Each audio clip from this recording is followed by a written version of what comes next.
Hi, my name is Lucy Wang, and I'm going to recite down there from my one-woman show. It's an excerpt from Chinese Girls Don't Swear. Now, you may have noticed that I'm kind of Asian American, and there are three things an Asian American is allowed to be. 1, doctor. 2, physician. 3, MD. That's it. Anything else, you're dead meat. You will be chopped. Now you think, if my parents really wanted me to be a doctor, they would have taken me to the doctor every now and then, you know, a real one. But no, too expensive. You think if my parents really wanted me a doctor, they'd let me play doctor. They'd encourage me to explore the human body. But no, it was always go study. The day the girls are parted from the boys like the Red Sea, you know, in 5th grade, I'm the only one that doesn't know I'm going to bleed to death. I'm like, how can you do this to me, Ma? Pa, you want me to be a doctor? Oh yeah, sweetheart, there are going to be some changes down there. Down where, Ma? Oh, you know, down there. Down there? My mother could force us to eat unrecognizable body parts because the Chinese people, we eat everything. But name them, never. Ma, you want me to be a doctor? Show me. Down under. Australia? Really? Australia? So that's why I call this area and this area the land of Oz. It seems only fitting because everything I learned about my body, my poop, I learned from Dr. Oz. Yeah, it was on Dr. Oz that I learned that vaginas are nature's most fabulous purses. Yeah, all this money I wasted on Kate Spade when I could just be carrying my lipstick down there.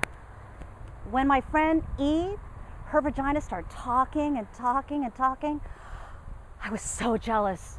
I had to yell at my vagina, bad Chinese girl, why don't you speak up? We could be hanging out with Jane Fonda. We love Jane Fonda. But no, unfortunately, Chinese vaginas, we don't talk. We don't swear. We giggle. And we say ridiculous things like, 谢谢, ni hao ma, would you like some hot tea? We know we're lucky to be alive.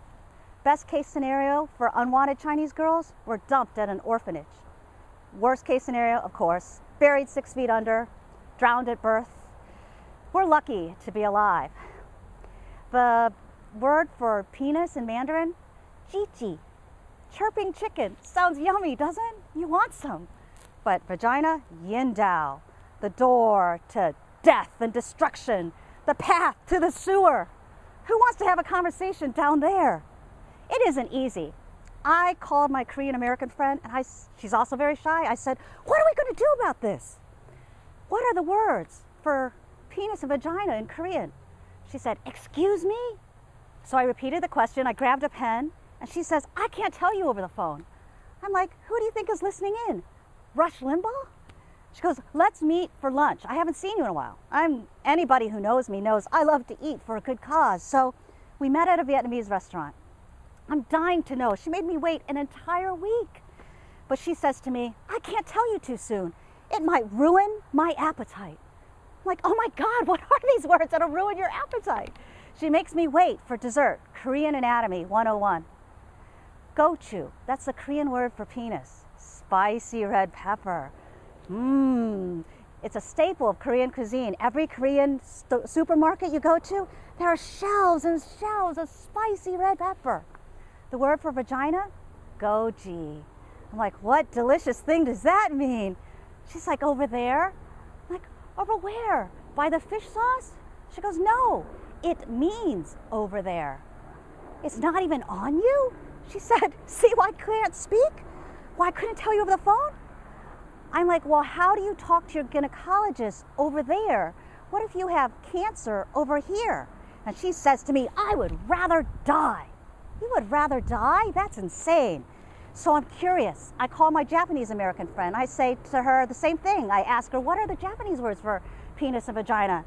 And she says to me, please, I never use those words. Please, I'm not a feminist. I'm like, oh my God, since when does knowing your anatomy make you a feminist? I thought it made you a doctor. No wonder the world's leaders, they're always trying to legislate us, regulate us, tell us what we can do with our bodies, because so many of us we can't speak. Our language shames us, silences us, traps us. Our language heavily favors men. Men have seminal moments.